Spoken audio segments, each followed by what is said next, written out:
بسم الله الرحمن الرحيم magacaygu waa Dr. Cabdishakuur Maxamuud Axmed waxaan ahay dhakhtar ku takhasusay daaweynta iyo qalliimada lafaha kana howlgala isbitaalka Royal ee magaalada Muqdisho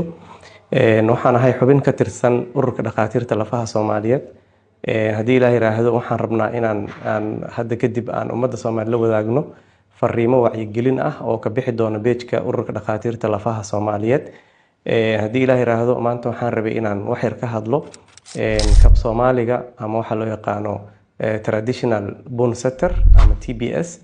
oo ah in maxaa la yiraahdaa qof aanan ehel u ahaynin ama aan cilmiga baranin oo dadka ka tirsan oo dadka uu kabo waa wax hore u jiray adduunka dhan ka jiraan laakiin mararka qaar problem badan ayaa ka soo laabto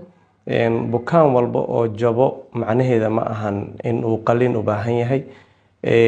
anaga naftirkeena dhakhaatiirta ayaa waxay sameeyaan jeesto in bukaanka lagu xiro waxaas la sameeyo soo marka wacyigelinteena maanta ku saabsan maxaa la dhahaa kab Soomaaliga ayaan rabnay inaan xooga ku saarno waxyaabaha dhibaatada badan oo aan aragnay oo ay ka dhashaan dhibaatooyinka ka dhalan karo kab Soomaaliga koow horta waxaa kamid ah qofkan wax ka baayo raajita bukaanka ma saarin meel uu ka jaban yahay ma ogo inuu xidid go'an yahay ma oga يعني soo socdo ayuu wuxuu bilaabayaa inuu xarki iyo alwaaxyo iyo waxyaabo ku xirxiro marka taas waxa ka dhalan kara caqabado badan oo ay kamid tahay lafti inay qalad u reysato hadiiba ay reysato in aysan reysanin waxa laga yaabaa inay infection qaado hadii meeshii nabar ku yaalay oo sterility iyo nadaafadii aan la ilaalin oo yani qofkii alwaax waxa lagu duuduubay oo infection ka qaado infection kaasna hadhow la xallin waayo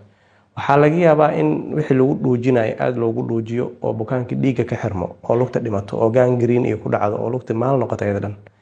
waxaa laga yaabaa in dhuujiskaas uu sabab paralysis oo macnaha nervihi lugti iyo magacanta ay shaqeyn weyso waxaa laga yaabaa dhibaatadaas oo dhan ugu dambeyntii inay geyso inuu bukaanka u dhinto marka waxaan ku talinaynaa adduunku uu hormaray qofka hadii uu jabo isbitaalka kuugu dhow xarunta caafimaadka kuugu dhow bukaanka raajaha laga saaro dhakhaatiirta la tashto kadib wixii ku haboon hadii uu qalin yahay waa qalin hadii uu qalin ahayn insha Allah sidaas ayaa loo manage gareyn doona oo loo daaweyn doona